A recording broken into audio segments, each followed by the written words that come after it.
प्रिय दर्शकों एवं श्रोताओं, आप सबको प्रणाम। हिंदी टेल बुक में आपका स्वागत है। मैं हूं मोहित और आज आप सुनेंगे श्री लाल शुक्ल जी की लिखी ये उपन्यास राग दरबारी का 34वां भाग। उम्मीद है आपने इससे पहले के सारे भागों को सुन रखा है। अगर आपने नहीं सुना तो उसे जरूर सुनें। अब हम आगे बढ़ते हैं और हंसते मुस्कुराते शुरू करते हैं आज के इस भाग को। वे लोग खन्ना मास्टर के मकान पर बैठे थे। मकान अर्थात एक पुरानी इमारत का कमरा, जिसके पीछे एक आंगन, बरामदा और कोठरी थी। बरामदे में खाना पकता था। आंगन की एक नाली में पेशाब किया जाता था। उसी के पास बैठकर नहाया जाता था। मकान में गुसल खाना और शौचालय शिवपालगंज के 95% मकानों की तरह नहीं था। कमरे में एक तख्त, उस पर एक फटा हुआ कालीन पड़ा था। उसके एक कोने पर बिना गिलाफ का एक तकिया, जिसे देखने से पता चलता यहाँ कड़वा तेल इफरात से मिलता है। तख्त से मिली हुई एक अलमारी दीवार में निकाल ली गई थी। उस पर दाढ़ी भिगोने वाला ब्रश रखा था, जिस पर लगा हुआ साबुन सूखकर कड़ा हो गया था। एक सेफ्टी रेजर भी उसी के पास पड़ा था, जिस पर साबुन और बाल सूखकर चिपक गए थे। अलमारी के उसी खाने में बूट पॉलिश की एक डिबिया, एक अवकाश प्राप्त ब्रश, एक गंदा चीथड़ा और साधना नाम की फिल्म एक्ट्रेस की एक मढ़ी हुई तस्वीर मौजूद थी, जिसमें वह बहुत थोड़े कपड़े पहने हुए विलायती अभिनेत्रियों के पास जो है वह मेरे पास भी है जैसी बात का ऐलान सा करती हुई बड़े हिम्मतवर तरीके से खड़ी थी।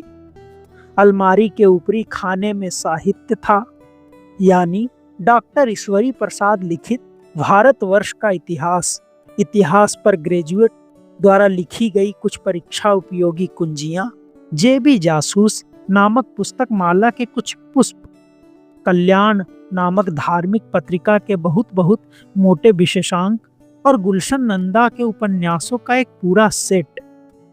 खन्ना मास्टर इतिहास पढ़ाते थे और यह साहित्य पढ़ते थे। बैठे हुए लोगों में खन्ना मास्टर, मालवीय जी, उनके गुट के 2 अन्य मास्टर और रंगनाथ, इनके अलावा 2 लड़के जो पूरे इलाके में बातचीत होने के पहले ही मारपीट कर बैठने के लिए प्रसिद्ध थे और इच्छा अनुसार कभी कभी आकर कॉलेज में पढ़ लेते थे। बैठक में 2 विषय विचारार्थ प्रस्तुत थे। पहला, मालवीय जी के खिलाफ छपाए गए अश्लील पर्चे और पिछले सप्ताह खन्ना मास्टर के प्रति प्रिंसिपल द्वारा किए गए दुर्व्यवहार से उत्पन्न परिस्थिति। दूसरा, डिप्टी डायरेक्टर ऑफ एजुकेशन द्वारा होने वाली जांच की तैयारी। एक तीसरा विषय भी था, प्रिंसिपल की नाक भी काटी जाए या सिर्फ उसे जूते मारकर छोड़ दिया जाए। पर रंगनाथ की मौजूदगी के कारण इसे एजेंडा में शामिल नहीं किया गया था। बातचीत पहली मद पर हो रही थी। आजकल लड़कों की वार्षिक परीक्षा हो रही थी। उसमें खन्ना मास्टर ने एक लड़के को नकल करते हुए पकड़ा। लड़के ने पकड़े जाने पर इस आधार पर इनकार कर दिया कि मुझे प्रिंसिपल साहब का हमदर्द होने के कारण पकड़ा जा रहा है, जबकि खन्ना मास्टर ने अपनी पसंद के कई लड़कों को नकल करने की छूट दे दी है। इस पर मालवीय जी ने मौके पर पहुंचकर खन्ना की ओर से कुछ बोलने की कोशिश की, पर वह लड़का पहले ही बोल पड़ा कि ए मास्टर साहब, तुम क्यों टिल टिल कर रहे हो? जो लड़के तुम्हारे साथ शहर जाकर सिनेमा देख आए हैं, उन्हें तो तुम पूरी किताब नकल करा देते हो, पर हम एक लाइन इधर उधर से झाड़कर लिख रहे हैं तो तुम्ही को सबसे ज्यादा बुरा लगता है। इस पर मालवीय जी तो झेंपकर चुप हो गए, पर खन्ना ने लड़के को धमकाना शुरू किया। तब लड़के ने बड़े गंभीरता से कहा कि मैं तुम्हारी बेइज्जती नहीं करना चाहता हूँ, इसलिए चुपचाप दूसरे कमरे में चले जाओ। ऐसा ना करोगे तो मैं तुम्हें खिड़की के बाहर फेंक दूंगा और हाथ पैर टूट जाए तो मेरी जिम्मेदारी ना होगी। खन्ना मास्टर ने जाकर प्रिंसिपल को रिपोर्ट दी। उन्होंने कहा, ये खन्ना जहां पहुंच जाते हैं वहीं कोई ना कोई मुसीबत आ जाती है। उन्होंने रिपोर्ट लेने से इनकार कर दिया। इस पर महायुद्ध का ऐलान हुआ। खन्ना के गुट के 4-5 मास्टर प्रिंसिपल के कमरे में पहुंच गए। वे जिन कमरों से गए थे वहां लड़के स्वच्छंदता पूर्वक नकल करने लगे। इधर प्रिंसिपल के कमरे में गालियां ही हथियार है जिनका उन मास्टरों ने तू मैं शुरू कर दी। प्रिंसिपल ने उन गालियों को अपनी आवाज में डुबाकर खन्ना से कहा कि कॉलेज के बाहर निकल जाओ और जब तक परीक्षाएं समाप्त ना हो कॉलेज के पास दिख मत पड़ो। यहाँ दिखाई दिए तो बात मुंह से नहीं जूतों से होगी। खन्ना मास्टर ने इसका प्रतिवाद किया। इस पर प्रिंसिपल ने अपने शब्दों को जूतों की शक्ल देकर उनसे खन्ना मास्टर को पीटना शुरू कर दिया। खन्ना ने इसका और भी कड़ा प्रतिवाद किया, पर अंतर्राष्ट्रीय क्षेत्र में जहां बम गिराए जा रहे हो भले ही प्रतिवाद से काम चल जाए, पर जहां जूता चलता हो वहां प्रतिवाद से काम नहीं चलता। अतः खन्ना के गुट के ही एक मास्टर ने पुलिस बुला ली। पुलिस बुलाने कहीं जाना नहीं पड़ा।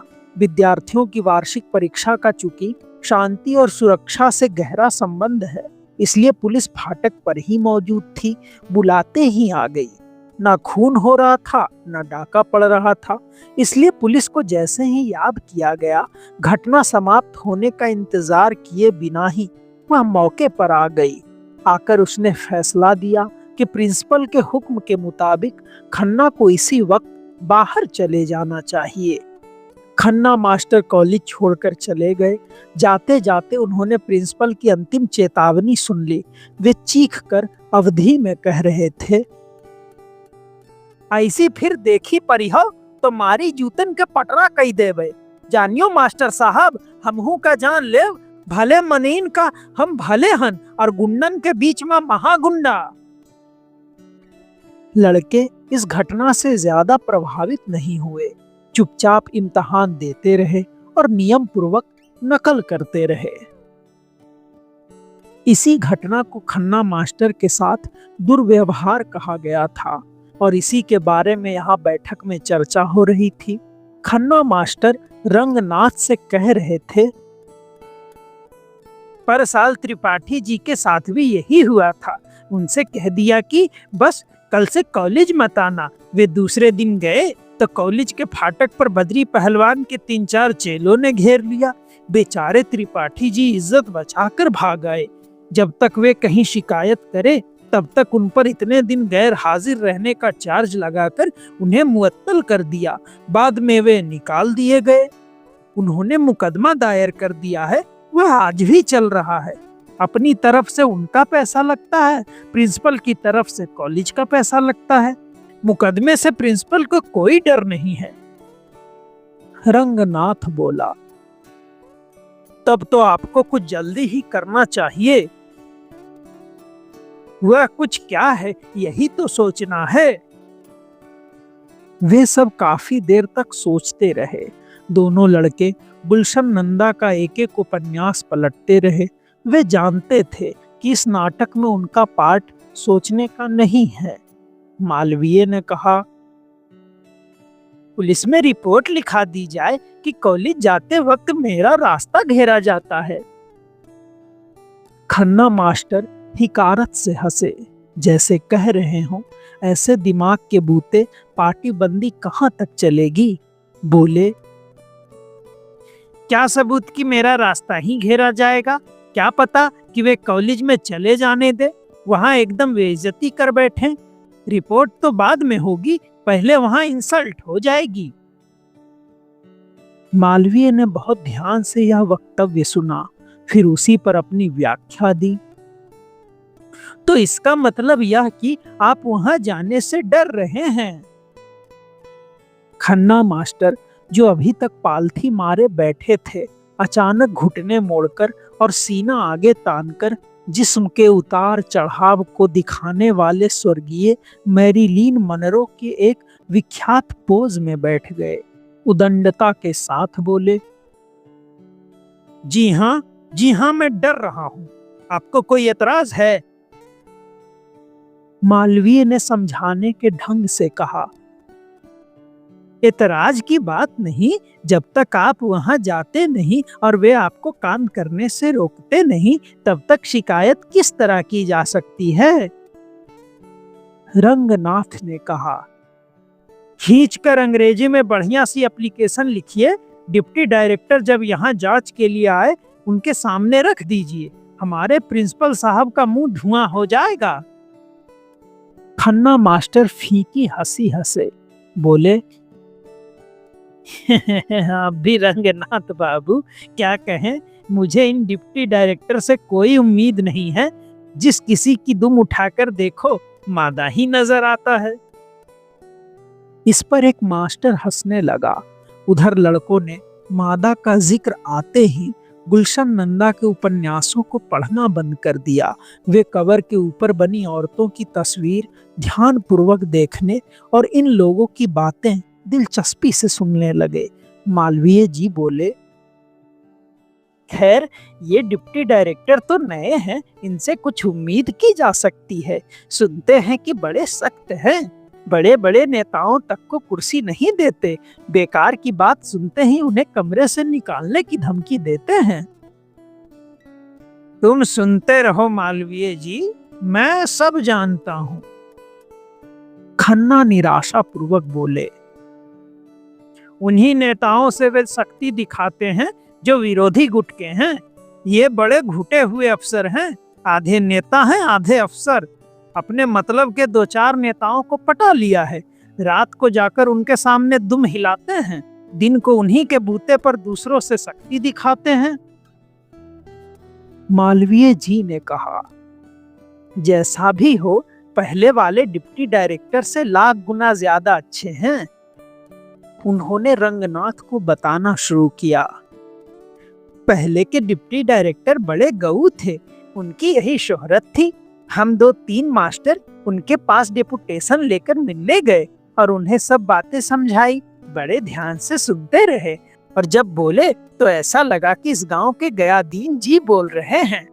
कहने लगे कि तुम्हारा कॉलेज तो बहुत अच्छा है जी, तुम कहते हो कि वहाँ सिर्फ गुटबंदी है, लड़कों की पढ़ाई ठीक से नहीं होती, हिसाब किताब गड़बड़ है, इम्तिहान में नकल कराई जाती है, प्रिंसिपल तुम लोगों से दुर्व्यवहार करता है।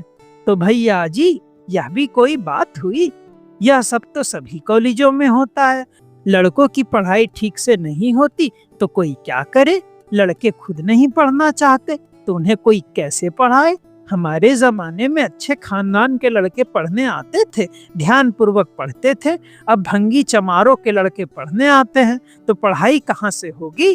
तुम खुद बताओ ना भैया जी। सच पूछो तो तुम्हारे कॉलेज का बड़ा नाम है जी। वैद्य जी मैनेजर हैं, बड़े सात्विक आदमी हैं, गोश्त मछली तो दूर रही, प्याज भी नहीं खाते। और देखो जी, तुम्हारा कॉलेज घाटे पर नहीं चलता, तुम लोगों को महीना महीना तनख्वाह मिल जाती है। वहाँ कभी गबन नहीं होता जी, कभी हड़ताल नहीं होती जी, कभी वहाँ इमारत में आग नहीं लगाई गई, कभी चोरी नहीं हुई, कभी वहाँ किसी का खून नहीं हुआ, सब अमन से चल रहा है जी। तुम्हारा कॉलेज तो एक आदर्श कॉलेज है जी। रंगनाथ बाबू, डिप्टी डायरेक्टर साहब हमको इस तरह अमन चैन की बातें बताते रहे मानो वो शिक्षा के अधिकारी नहीं, किसी थाने के दारोगा हूँ। चलते चलते हमसे बोले, यह शिकायत विकायत वाली बात ठीक नहीं है जी, तुम्हें कोई तकलीफ हो तो सीधे वैद्य जी से जाकर कहो, वे सब ठीक कर देंगे जी। रंगनाथ बाबू, हमने भी सोचा कि साले तुम बड़े भारी गऊ हो तो जाकर किसी डेयरी में बंध जाओ, भूसा खाओ और दूध दो, यहाँ पर क्या कर रहे हो जी? लोग हंसने लगे, लड़के खास तौर से हंसे। फिर उपन्यास के कवर पर बनी हुई औरत की तस्वीर देखने में तल्लीन हो गए। मालवीय जी ने अपनी बात खत्म की, पर इन डिप्टी डायरेक्टर से मुझे इत्मीनान है, हमने इस बार शिकायत की तो छूटते ही बोले, आप जाकर चुपचाप अपना काम करें, मैं खुद वहां पर आऊंगा और जांच करूंगा। खन्ना मास्टर ने निराशा से सिर हिलाया। मुझे इत्मीनान नहीं, यह चुनाव वाला साल है, मैंने तो सुना है कि कॉलेज को वहाँ पहले से दोगुना पैसा दिलाने जा रहा है। इस साल सबको खुली छूट है। जांच तो परसों ही हो जाएगी, पर नतीजा कुछ ना निकलेगा। क्या किया जाए? लड़के अब तक कुछ नहीं बोले थे। उनमें से एक ने कुछ कहने के लिए मुंह खोला। वह शिवपालगंज की प्रसिद्ध पोशाक में था, यानी धारीदार पायजामे पर बिना बनियान के मलमल का कुर्ता पहने था। उसका सिर घुटा था और वह शक्ल से गुंडा जान पड़ता था। जब वह बोला तो प्रकट हुआ कि वह देखने में जैसा लगता है वैसा ही है भी। उसने कहा, मास्टर साहब, जांच वाच से कुछ नहीं होगा, सीधा रास्ता वही है। आप हुक्म दें तो किसी दिन वहीं अंधेरे उजेले में प्रिंसिपल साहब का भरत मिलाप करा दिया जाए। दूसरे लड़के ने इसका अर्थ समझाया। नाक भर काट ली जाए, जान लेने की कोई जरूरत नहीं। रंगनाथ की हालत खराब हो रही थी। वह कुछ दिनों से खन्ना मास्टर की विपत्तियों में दिलचस्पी लेने लगा था। उसे मास्टरों के इस गुट से हमदर्दी हो रही थी, और विशेषतया इस बात पर कि बिना किसी लिखित कार्रवाई के सिर्फ मार पीट के जोर से प्रिंसिपल ने उसे कॉलेज आने से रोक दिया है, उसे बड़ी नाराजगी थी। इधर जब से वह 2-4 बार इन लोगों के साथ निकला, वैद्य जी और प्रिंसिपल साहब उन्हें देखकर मुस्कुराने लगे थे। उसने भी यह कहकर उन्हें समझाना चाहा था कि मैं खन्ना इत्यादि का दृष्टिकोण समझकर सुलह कराने की कोशिश कर रहा हूँ। वैद्य जी ने इस बात को सिर्फ सुन लिया था, कुछ कहा नहीं था। लड़के जिस आत्मविश्वास से प्रिंसिपल की नाक काटने की बात कर रहे थे और इस कार्रवाई को भरत मिलाप का नाम दे रहे थे, उसने रंगनाथ को उखाड़ दिया। उसे रामायण की कथा याद थी और उसने सोचा कि भरत मिलाप के बाद अगर प्रिंसिपल का राज तिलक होने की नौबत आ गई तो हो सकता है 2-4 दिन बाद इन लड़कों और मास्टरों के साथ वह खून के आरोप में हवालात में दिखाई दे। और स्वास्थ्य ठीक रहने के लिए शिवपालगंज की आबो हवा भले ही अच्छी हो, वहां की हवालात की इस मामले में ख्याति अच्छी नहीं थी। वह उठ खड़ा हुआ, पर उसके चलने के पहले ही बाहर किसी के पांवों की आहट हुई और दरवाजा खोलकर रुपन बाबू अंदर दाखिल हुए। आज वे वीर वेश में थे। धोती का खूंट कंधे पर बकायदे पड़ा था। रेशमी रुमाल गर्दन के चारों ओर लपेटा हुआ था। बालों की एक लट मत्थे पर झूल रही थी। चेहरा तेल और पानी के तेज से चमक रहा था। ओठ के कोनों से पान बह रहा था। आते ही उन्होंने कहा, बैठे रहिए आप लोग, मुझे अभी बहुत काम है, रुकूंगा नहीं। उन्होंने शेर की तरह चारों ओर निगाह डाली, पर दूसरों की निगाह में वे शेर से नहीं दिखे। यह एक भोले भाले, दुबले पतले, हसीन नौजवान का चेहरा था, जिसकी आंखें कुछ नम सी हो रही थी। ओठ रोज के मुकाबले ज्यादा मुलायम दिख रहे थे। रंगनाथ ने कहा, बैठ जाओ रुपन, मैं भी चल रहा हूँ। नहीं दादा, मुझे 1 मिनट भी नहीं रुकना है। मैं तो सिर्फ इतना बताने आया था कि मैं आसपास के गांवों में सब ठीक कराया हूँ। इस कॉलेज की बाबत पूरे इलाके के लोग डटकर सच्ची बात कहेंगे। सारी जनता हमारे साथ है। वे जोश में थे, कहते गए, पिताजी यही चाहते थे तो यही हो ले। वह भी देख लें कि सच्चाई छिप नहीं सकती बनावट के उसूलों से। खन्ना मास्टर ने इस मुशायरे को रोका, कहा, बैठो तो रुपन बाबू, बताओ क्या क्या कराए। जरा जल्दी जल्दी समझने की कोशिश कीजिए, रुपन ने कहा। कल पूरी बात सामने आ जाएगी। यहीं शिवपालगंज में 500 आदमियों के सामने डिप्टी डायरेक्टर प्रिंसिपल पर 100 जूते लगाएगा। ना लगाए तो आप मुझ पर 100 जूते लगाइएगा। आवाज ऊंची करके वे बोले, आप चैन से सोइए, कल की अब कल पर रही। उन्होंने ललकार कर कहा, चलो रंगनाथ दादा, चला जाए, मास्टर साहब को आराम करने दो। बड़े उत्साह से उन्होंने एक हाथ उठाकर लड़कों को आशीर्वाद जैसा दिया। पानीपत के मैदान में फौज की एक टुकड़ी को ललकार कर जैसे दूसरी तरफ से हमला करने के लिए कहा जा रहा हो, वे बोले, झाड़े रहो पट्टे। वे कमरे के बाहर आ गए।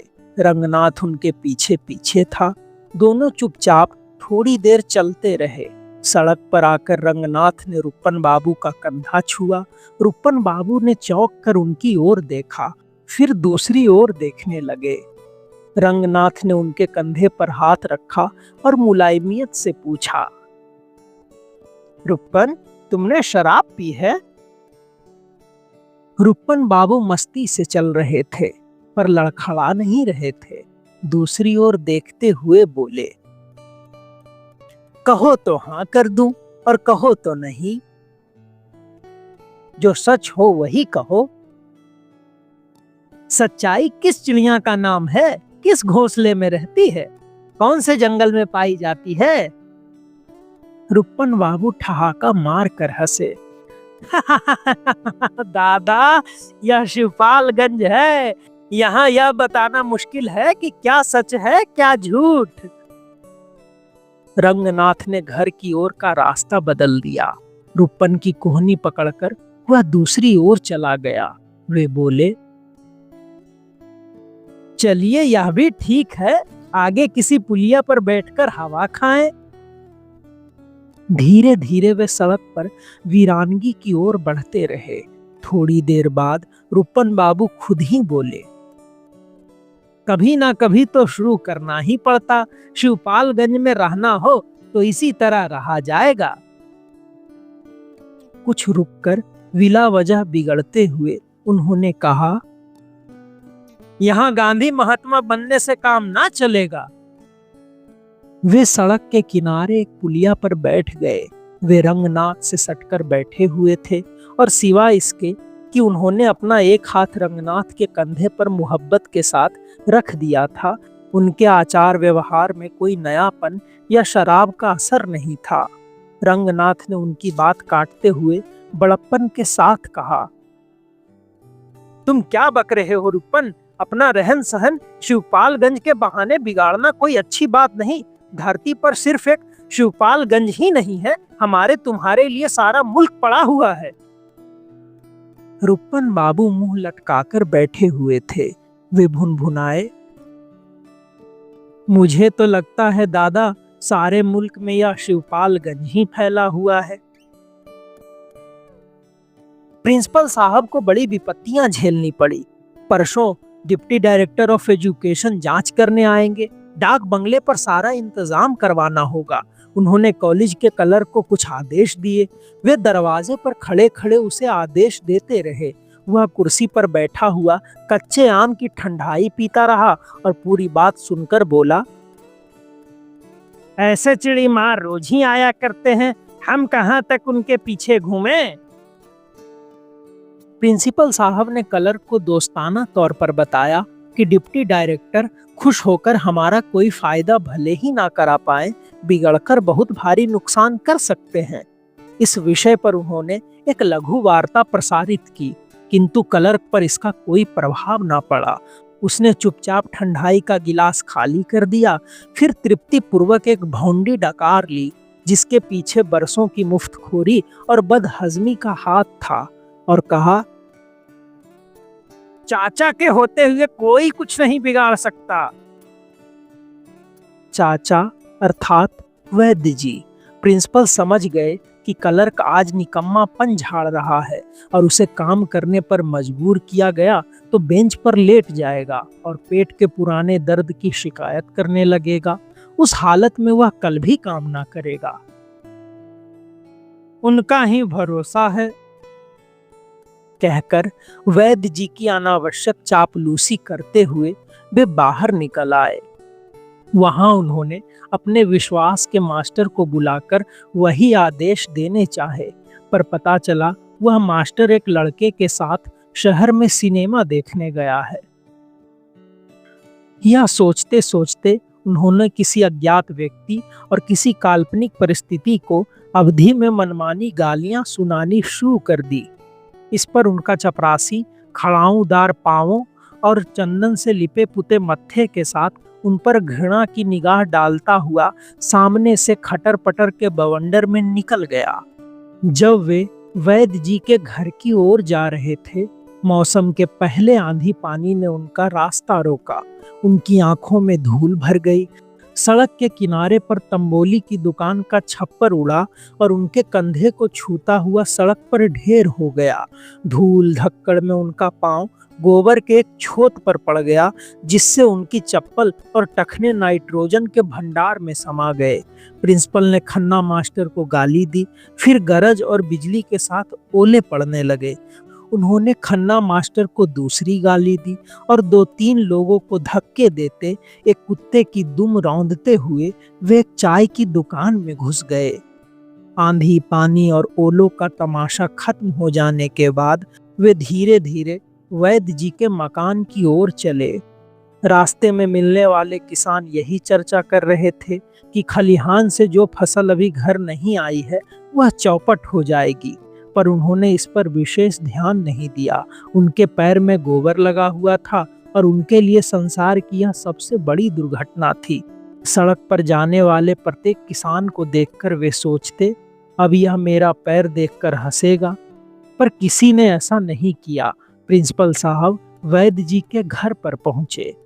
बैठक का दरवाजा बंद था। उन्होंने कुंडी खटखटाकर खोलने का इशारा दिया। उसे शायद धूल से बचने के लिए बंद कर दिया गया था। दरवाजा खुलते ही तख्त पर वैद्य जी, बद्री पहलवान, सनीचर और छोटे बैठे हुए नजर आए। उन लोगों के चेहरे गंभीर हो रहे थे। वैद्य जी ने इशारे से प्रिंसिपल साहब को अंदर आने के लिए कहा। उन्होंने जवाब में अपने चिर परिचित उत्साहपूर्ण भाषा में बताया कि एक लोटा पानी मंगवाइए, पैर धोकर ही अंदर आना चाहता हूं क्योंकि मेरा पैर गऊ माता की टट्टी में पड़ गया है। इस मजाक पर कोई भी नहीं हंसा। सनीचर ने उठकर उन्हें चुपचाप पानी का एक लोटा पकड़ा दिया। प्रिंसिपल साहब झेप से दांत निकालते हुए अंदर आए और वैद्य जी के पैर छूकर उन्हीं के पास बैठ गए। बद्री पहलवान ने पूछा, क्या रंग है प्रिंसिपल साहब?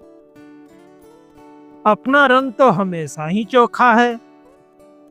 उन्होंने हिम्मत करके मजाक का दूसरा प्रयास किया। अपने रंग बताइए, बारात में कब तक चलना होगा? जवाब में बद्री पहलवान ने एक प्रश्न भरी निगाह उनके मुंह पर डाली, जैसे वे बारात का मतलब ना समझते हों। वैद्य जी ने कहा,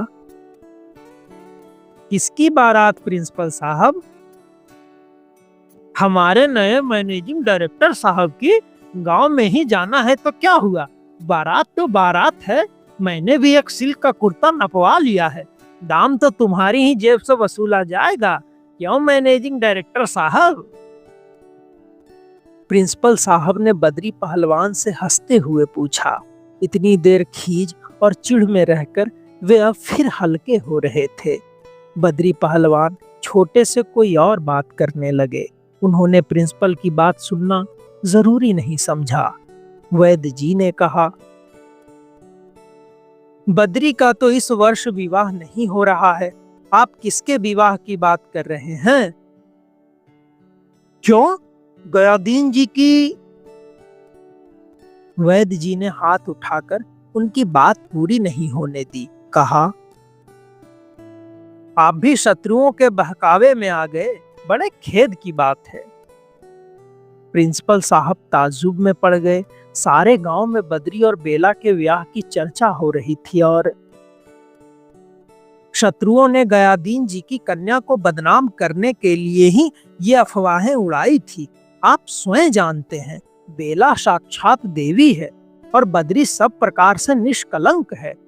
उस दिन शहर से आकर मैंने पूछताछ की तो पता चला इसके पीछे भी शत्रुओं का कुचक्र है। मैंने कहा, कन्या के हित में अब यही अच्छा है कि इस प्रसंग को भुला दिया जाए। बेचारे गयादीन जी तो इस अपवाद से डरकर शहर भाग गए हैं। अपनी कन्या का विवाह वे वहीं पर किसी से कर रहे हैं। धन्य है, यह गांव भी अद्भुत है। बद्री पहलवान उठकर बाहर चले गए थे। छोटे दूसरी ओर देखते हुए अपनी खुली हुई जांघ पर दाहिना हाथ फेरने लगे थे। अपने गंवारपन को उजागर करने का उनके पास यही अचूक नुस्खा था। सनीचर ने प्रधान की हैसियत से अपनी जिम्मेदारी महसूस करते हुए कहा, इस गांव को मैं ही ठीक करूंगा। अभी मुझे प्रधान बने दिन ही कितने हुए हैं। मेंढक को भी जुकाम होने लगा है, सोचकर छोटे ने फर्श पर पिच से थूक दिया। सब लोग कुछ देर चुप बैठे रहे। वैद्य जी ने फिर कहना शुरू किया, किसी की कन्या के विषय में सोच समझकर बोलना चाहिए। पता नहीं कि शत्रु ने अफवाह उड़ा दी थी कि बद्री स्वयं गयादीन के घर से संबंध करना चाहते हैं। छोटे ने अपनी जांघ पर हाथ फेरना बंद कर दिया। कहा, मैं कुछ बोलूंगा तो बुरा मानोगे महाराज। तुम मूर्ख हो। तुम्हारी शोभा तभी तक है जब तक तुम कुछ बोलते नहीं। वैद्य जी कड़े होकर बोले, तुम्ही लोगों ने लड़कपन में आकर मनमानी बातें फैलाई है और गयादीन जी को अपमानित किया है। अब शांत हो जाओ, उनकी कन्या का सकुशल विवाह हो जाने दो। बस अब यह बात समाप्त हुई। यह प्रसंग दोबारा ना उठना चाहिए। यह कहकर वे मनसद के सहारे लुढ़क गए, जैसे किसी मुगल बादशाह ने किसी गुलाम को देश निकाला दे दिया और अब कोई बात ना सुनना चाहता हो। बैठक की खामोशी अस्वाभाविक हुई जा रही है। प्रिंसिपल ने, जो हमेशा जोश में रहते थे, सोचा इस मौके पर कुछ मेरा भी कर्तव्य है। जैसे कुछ भी ना हुआ हो, इस तरह अतीत की सारी घटनाओं पर कुंजी फेरकर वे सनीचर की ओर मुड़े और बोले, और तुम्हारे क्या रंग हैं प्रधान जी? बदरंग हैं। उसने कहा, आपके आने के पहले वही तो बात हो रही थी। जोगनाथवा कल शहर गया था। सुनते हैं वहां उसे पुलिस ने 109 में बंद कर दिया है। बेचारा स्टेशन पर दारू पिए हुए एक बेंच पर लेटा था। सनीचर ने कहा, एक पहाड़ा जैसा लिखा गया है रिपोर्ट में। खबर मिलते ही बद्री भैया के साथ वहां आज मैं भी दौड़ा गया था। प्रधानी में यही झंझट है। 2 दिन से दुकान खुलने की नौबत नहीं आई। बद्री भैया ने थाने पर पूछा तो उन्होंने बताया कि 109 का पक्का केस है। प्रिंसिपल ने सोचा, प्रधान हो जाने के बाद साला अंग्रेजी छाट रहा है, केस कहता है। कहा कि यह खंडहर में छिपा था। इसके साथ 2-3 आदमी भी थे। पुलिस की ललकार सुनकर वे भाग गए। यह पकड़ा गया। इसका नाम पूछा तो सही नाम नहीं बताया। कभी राम प्रसाद बताया, कभी श्याम प्रसाद। आखिर में कहा कि मेरा नाम जोगनाथ है। पूछा गया कि यहाँ क्या कर रहे हो तो आए साए बकने लगा। अपने वहां होने की कोई वजह नहीं बताई। प्रिंसिपल साहब बोले, और उसका वहां पर कोई जीविका का साधन नहीं नजर आया। उसकी तलाशी ली गई तो उसके पास सेंध लगाने वाला एक लोहे का टुकड़ा मिला। छोटे पहलवान इतनी देर बाद बोले, एक टॉर्च भी निकली। सनीचर किलकारी मार कर हंसा, बोला, तो समझ लो प्रिंसिपल साहब, जोगनाथ इसी पहाड़े में फंस गया है।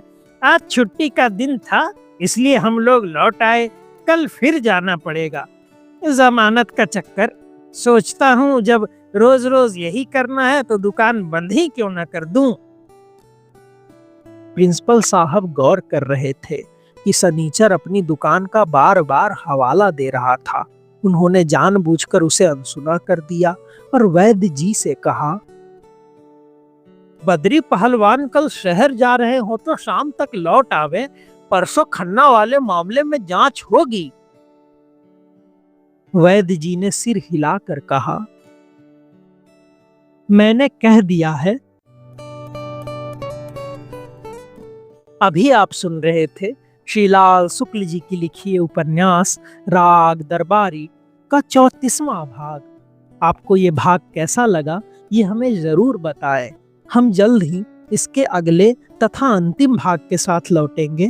तब तक के लिए धन्यवाद।